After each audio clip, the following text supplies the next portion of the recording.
కూర్చున్నాం.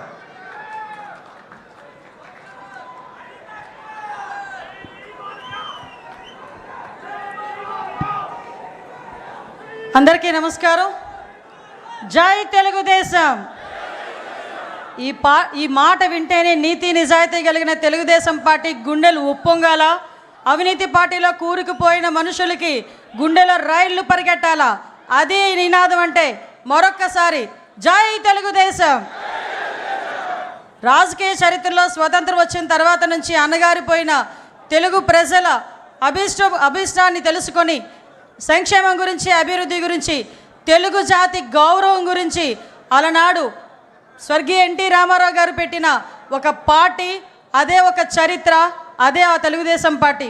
ఆ పార్టీ పెట్టి ఈ రోజుకి కూడా తెలుగు ప్రజలు గర్వంగా నిలబడేటట్టుగా చేసిన ఆ మహానుభావుడికి మనందరి తరపున ఘన నివాళులు అర్పిస్తూ ఈరోజు అదే తెలుగుదేశం పార్టీ ఆశయాలకు అనుగుణంగా ఒక తండ్రి స్థానంలో ఉండి ఎన్నో ఒడిదుడుకులు ఎదుర్కొన్నప్పటికీ కూడా, ఎన్నో అవమానాలు ఎదుర్కొన్నప్పటికీ కూడా, ఎంతోమంది ఎన్నో మాటలు అన్నప్పటికీ కూడా తెలుగుదేశం పార్టీ కార్యకర్త గురించి, తెలుగుదేశం పార్టీ నాయకుల గురించి, కార్యకర్తల గురించి, తెలుగు ప్రజల గురించి నేనున్నానని అన్ని అవమానాలు పడి కూడా మీ అందరి గురించి అవమానాలు పడినా కూడా చెక్కు చెదరని చిరునవ్వుతో మన ఎదురుగా నుంచిన మన నాయకుడు నారా చంద్రబాబు నాయుడు గారికి పాదాభివందనం చేసుకుంటూ, అదేవిధంగా ఈరోజు తండ్రికి తగ్గ తనయుడు, తాతకి తగ్గ మనవడు అంటుంటా.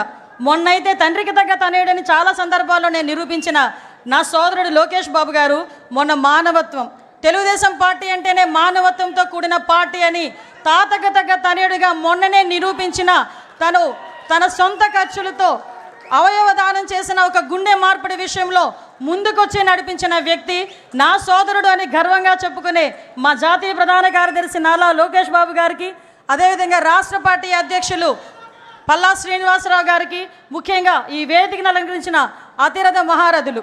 ఇందులో నేను చాలా చిన్నదాన్ని, ఎందుకంటే 83వ సంవత్సరం నుంచి కూడా తెలుగుదేశం పార్టీ గురించి ఎన్నో త్యాగాలు చేసి ఈ రోజుకి ఇక్కడికి తెలుగుదేశం పార్టీ ఉంటే మనం ఉన్నామనుకునే విధంగా ఉన్న తెలుగుదేశం పార్టీ నాయకులందరికీ కూడా మరొకసారి శిరస్సు వంచి పాదాభివందనం చేస్తూ, తెలుగుదేశం పార్టీ కార్యకర్త, నా కోసం పుట్టిన పార్టీ, నా జాతి కోసం పుట్టిన పార్టీ, నా కుటుంబం కోసం పుట్టిన పార్టీ. ఈ పార్టీ జెండా ఎన్ని ఒడిదుడుకులున్నా కూడా కిందన పడకూడదు అని, పడే సందర్భం వచ్చినా కూడా కిందన పడనివ్వకుండా రెండు చేతులతో ఒడిసి పట్టుకొని ధైర్యంగా గుండె నిబ్బరం చేసుకొని గుండెని చీల్చుకుంటూ బయటకు వచ్చిన జెండాను పట్టుకున్న ప్రతి కార్యకర్తకి కూడా పేరు పేరున శిరస్సు వంచి పాదాభివందనం చేస్తున్నా. ఎందుకంటే ఈరోజు తెలుగుదేశం పార్టీ బలగం తెలుగుదేశం పార్టీ కార్యకర్తలే. ప్రతిసారి తెలుగుదేశం పార్టీ అధినాయకుడు మా నారా చంద్రబాబు నాయుడు గారు చెప్తుంటే ఒక్కొక్కసారి నాకు 12 సంవత్సరాల రాజకీయ అనుభవం, ఈ రాజకీయ అనుభవంలో చూసిన సందర్భాలు చాలా ఉన్నాయి. మేము పార్టీ క్యాన్వాసింగ్కి వెళ్ళినా, ఎక్కడికైనా మీటింగ్కి వెళ్ళినా పెద్దవాళ్ళు 2-3 వచ్చి ఏదైనా పెన్షన్ అడుగుతారేమో, లేకపోతే ఏదైనా హౌసింగ్ స్కీమ్ అడుగుతారేమో అనుకుంటే నా దగ్గరకు వచ్చి చాలా సందర్భాలు, అమ్మ పార్టీ జెండా ఇవ్వమ్మా, మా ఇంటికి కట్టుకుంటానని చెప్పి ఇన్న సందర్భాలు కూడా చాలా ఉన్నాయి. అటువంటి మహానుభావులు అందరూ ఉండబట్టే 43 సంవత్సరాలుగా ఎన్నో ఒడిదుడుకులు ఎదుర్కొన్నా కూడా ఈరోజు పార్టీ నిలబెట్టుకోగలుగుతున్నాం. ముఖ్యంగా తండ్రి స్థానంలో ఉన్నారని ఎందుకు మాట్లాడుతున్నానంటే గౌరవ చంద్రబాబు నాయుడు గారి గురించి. ఏదైతే పార్టీ ఈరోజు మన సిద్ధాంతం పేదరిక నిర్మూలన అని మన సిద్ధాంతం. నేను కమ్యూనిస్ట్ని కాదు, నేను సోషలిస్ట్ని కాదు, నేను హ్యుమానిస్ట్ని అని చెప్పి ఆ రోజు ఎన్టీ రామారావు గారు చెప్పిన సందర్భం నుంచి ఈ రోజుకి నేను అదే విధంగా ఉంటాను అని చెప్పి ఈరోజు నీతిగా, నిజాయితీగా తెలుగు రాష్ట్ర ప్రజలు ప్రపంచవ్యాప్తంగా గర్వపడేలా ఈరోజు ముందుకి విజనరీతో నడిపిస్తున్న నాయకుడు. ఈ సందర్భంగా మనందరికీ కూడా ఒక విషయం చెప్పాలి. 1998లోనే అమెరికాలోని ఇలినాయిస్ గవర్నర్ జిమ్ హెడ్లర్ గారు చంద్రబాబు నాయుడు గారి గౌరవార్థం సెప్టెంబర్ 24న నాయుడు డేగా ప్రకటించిన సంగతి ఇక్కడున్న చాలామందికి తెలియకపోవచ్చు. ఈరోజు చాలా గర్వపడుతున్నా. అటువంటి నాయకుడు నాయకత్వంలో ఈరోజు ఒక తెలుగుదేశం పార్టీ కార్యకర్తగా నించున్నా కూడా అది జీవితానికి పరమార్థమే అన్న విషయాన్ని ఈరోజు నేను గర్వంగా చెప్పగలుగుతున్నా. మీ అందరికీ తెలియాలి, గౌరవ చంద్రబాబు నాయుడు గారు అంటే మనందరం కూడా చంద్రబాబు నాయుడు గారు ఒక ముఖ్యమంత్రి హోదాలో, ప్రతిపక్ష నాయకుడి హోదాలో చాలామంది చంద్రబాబు నాయుడు గారి దగ్గరికి వచ్చేటప్పుడు నా స్వయంగా నేను చెప్తున్నా, ఈ సందర్భం ఎప్పటి నుంచో చెప్పాలనుకున్నాను కానీ చెప్పలేకపోయా. నేను కూడా చాలా సందర్భాల్లో చంద్రబాబు నాయుడు గారి దగ్గరికి వెళ్ళి చాలా విషయాలు సార్తో మాట్లాడేయాలని చెప్పి మాట్లాడడానికి వెళ్తా. ఏమ్మా అనిత, ఏమ్మా అంటారు, అనిత కూడా కదా ఏమ్మా అంటారు, అనేసరికి మొత్తం మర్చిపోతా. 2 సార్లు అలా వెనక్కి తిరిగి వచ్చా. 3వసారి చిన్న పేపర్ మీద రాసుకెళ్ళా. రాసుకెళ్ళి ఏంటో రాసుకొని వచ్చావు అన్నారు. సార్ మిమ్మల్ని చూస్తే నేను అన్నీ మర్చిపోతున్నాను సార్, మరి ఏం పని చేస్తుందో నాకు తెలియట్లేదు, అందుకే రాసుకొని వచ్చాను సార్ అన్నాను. ఆ రోజు నుంచి ఈ రోజు వరకు నా స్వయం అనుభవం ఒకటి చెప్పాలి, ఏం ఆరా పని చేస్తుందో తెలియదు కానీ ఆయన చుట్టూ ఒక్కసారి ఆయన రూమ్లోకి వెళ్ళేసరికి మైండ్లో అన్నీ వెళ్ళిపోతాయి. ఒకటే ఒకటి గుర్తొస్తుంది, అతను మా నాయకుడు, ఆ నాయకుడితో మేము పని చేయాలి అని ఒకే ఒక థాట్తో మేము బయటకు వచ్చే పరిస్థితి కనిపించిందంటే that is Chandrababu Naidu, that is Chandrababu Naidu. నేను ఎందుకు చెప్తున్నాను, చాలా గర్వంగా చెప్తా. ఎక్కడున్నారు తెలుగుదేశం పార్టీలో, నేను ఎక్కడికి వెళ్ళినా కూడా ఆంధ్రప్రదేశ్ అనేసరికి బాబు చంద్రబాబు నాయుడు గారు అని అనేసరికి ఎక్కడ ఎంత ఉప్పొంగుతుందంటే గుండె, అది ఈరోజు మన పార్టీ. అటువంటి పార్టీలు ఈరోజు ఆయన పడ్డ కష్టం గురించి కూడా మీకు చెప్పాలి.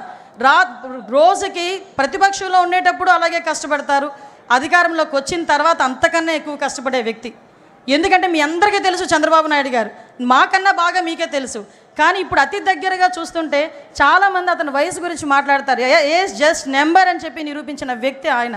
అటువంటి వ్యక్తి రోజుకి 16 గంటలు 17 గంటలు కూర్చున్న వ్యక్తి, మళ్ళీ బ్రేక్లో తప్ప బయటికి లగని వ్యక్తి, ఎన్ని గంటలైనా సమీక్ష చేసి చాలా ఇన్డెప్త్ వరకు వెళ్ళిన వ్యక్తి. ఒకసారి నేను రివ్యూలో కూర్చున్నా, నేను మా డిపార్ట్మెంట్ వాళ్ళందరూ ఫుల్గా ప్రిపేర్ అయిపోయాము, ప్రాబ్లం ఏం లేదు, సార్ ఏమన్నారు ఈరోజు పొగుడుతారని చెప్పి వెళ్ళా. మొత్తం తిరిగేశారు ఒక 10 నిమిషాలు. సార్ అలా చూసి మా వైపు చూసి ఇందులో ట్రాఫిక్ ఇష్యూస్ ఏవి అని అడిగారు. ఆ రోజు నేను డీజీపీ గారు మొహం చూసుకునే సందర్భం. అంటే ఎంత ఇన్డెప్త్కి వెళ్తారో చెప్తున్నా. అటువంటి వ్యక్తి గురించి ఎందుకు చెప్తున్నాను అంటే, మీరందరూ 2047 గురించి మాట్లాడుతూ ఉంటే ఏమో ఏంటో, ఎప్పుడు 2047 ఇప్పుడు ఏంటి మనకి అనుకున్న సందర్భాలు కూడా చాలా ఉన్నాయి. 2020 గురించి మాట్లాడేటప్పుడు నేను ఒక స్టూడెంట్ని, ఆ రోజు 2020 గురించి మాట్లాడేటప్పుడు స్టూడెంట్ని కాస్త 2020 విజన్ వచ్చేసరికి ఆయన పక్కన కూర్చొని ఒక మహిళా అధ్యక్షురాలుగా నేను ఆయన పక్కన కూర్చునే పరిస్థితి వచ్చిందంటే అది విజనరీ. ఈరోజు హైదరాబాద్ వెళ్ళినా ఎక్కడికి వెళ్ళినా కూడా చంద్రబాబు నాయుడు గారికి కనిపిస్తారు. ఒక ఐఎస్బి కానీ, ఔటర్ రింగ్ రోడ్డు కానీ, ఎయిర్పోర్ట్ కానీ, అక్కడ ఉన్న హైటెక్ సిటీ కానీ, ఎక్కడికి వెళ్ళి తలుపు తట్టినా దిస్ ఈజ్ చంద్రబాబు నాయుడు అడ్డా అని చెప్పే పరిస్థితి హైదరాబాద్లో కనిపించింది. మళ్ళా అదే పరిస్థితి రాబోతుంది మన అమరావతిలో. మన అమరావతి చరిత్ర ఉన్నంత వరకు అమరావతి ఉంటుంది. చంద్రబాబు నాయుడు గారు 3 తరాలు చూస్తుంటారు. నాయక మీకు ఒక విషయం చెప్తున్నా, మీరు 3 తరాల నాయకులను చూశారు, 4వ తరం నాయకులను చూడబోతున్నారు. 40 తరాలు వచ్చినా కూడా అమరావతి అని వచ్చేసరికి తెలుగుదేశం పార్టీ చంద్రబాబు నాయుడు గారే గుర్తొస్తారు తప్ప వేరే ఏ నాయకుడు గుర్తుకు రాబోడు. ఇది సత్యం. ఏదో సార్ ఉన్నారు కదా పొగడ్డానికి మాట్లాడలే, నేను చూస్తున్నాను కాబట్టి చెప్తున్నా. 2047 ఒకటే ఒక విషయం చెప్పి ముగిస్తా. 2047 విజన్ పెట్టుకొని 5 సంవత్సరాలు ఈ రాష్ట్రానికి ఎలా చేయాలి, 5 సంవత్సరాలు 2047కి మనం ఏం చేయాలి అని ఇప్పటి నుంచి ప్రణాళిక రాసుకున్న నాయకుడు ఎవరైనా చూసామమ్మా?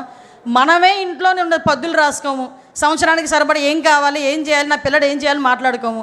నీ పిల్లడు ఏం చేయాలి, నీ పిల్లడికి ఎలాంటి ఉద్యోగం కావాలి, నీకు ఎలాంటి ఇల్లు కావాలి, నీకు ఎలాంటి జీవనోపాధి కావాలని 24 గంటలు లోపల కూర్చొని రాసుకుంటున్న వ్యక్తి అమ్మా ఆయన. అటువంటి వ్యక్తిని మనందరం కూడా ఎంత దీవించాలో ఒక్కసారి ఆలోచన చేసుకోండి. ఈ పేదరిక నిర్మూలనే ప్రధాన ధ్యేయంగా పుట్టిన తెలుగుదేశం పార్టీకి నిజంగా మణిహారం మన చంద్రబాబు నాయుడు గారు. ఎందుకు చెప్తున్నానంటే మన సీఎం గారి గురించి, ఈ రేపు 2047 ఉగాది రోజున 2047 విజన్ ప్రకారం పేదరిక నిర్మూలనే ధ్యేయంగా, తలసరి ఆదాయం పెరగటమే ధ్యేయంగా 20 లక్షల కుటుంబాలకి చేయూతగానిచ్చే విధంగా రేపు 2047 P4 విధానాన్ని ప్రవేశపెట్టడం, ఇదే ముందు రోజు మనం నిజంగా అదృష్టం అదే కలిసి వచ్చింది. ఈరోజు ఆవిర్భావ దినోత్సవం జరుపుకోవడం, ఈ 2 కోయిన్సిడెంట్స్గా జరిగినాయి. అది ఆయనకి మన పూర్తి సహాయ సహకారాలు మన సీఎం గారికి అందించాలి, మన జాతీయ అధ్యక్షుల వారికి అందించాలి. అదేవిధంగా మనం ప్రతిసారి కూడా ఎలాగైతే ఎన్నిదన్నుగా ఉన్నారో, ఆయన కష్టంలో ఉన్నప్పుడు, నష్టంలో ఉన్నప్పుడు, అవమానం భరించినప్పుడు, ఆయన జైలుకి వెళ్ళినప్పుడు కూడా ఎంతోమంది ఈరోజు ప్రపంచవ్యాప్తంగా బయటకు వచ్చి ఆయన గురించి మాట్లాడి ఆయన గురించి ధర్నాలు చేశారంటే, అటువంటి నాయకత్వంలో మనం ఉన్నందుకు ఒక్కసారి పసుపు జెండా పట్టుకొని గట్టిగా తిప్పాలి. జై తెలుగుదేశం.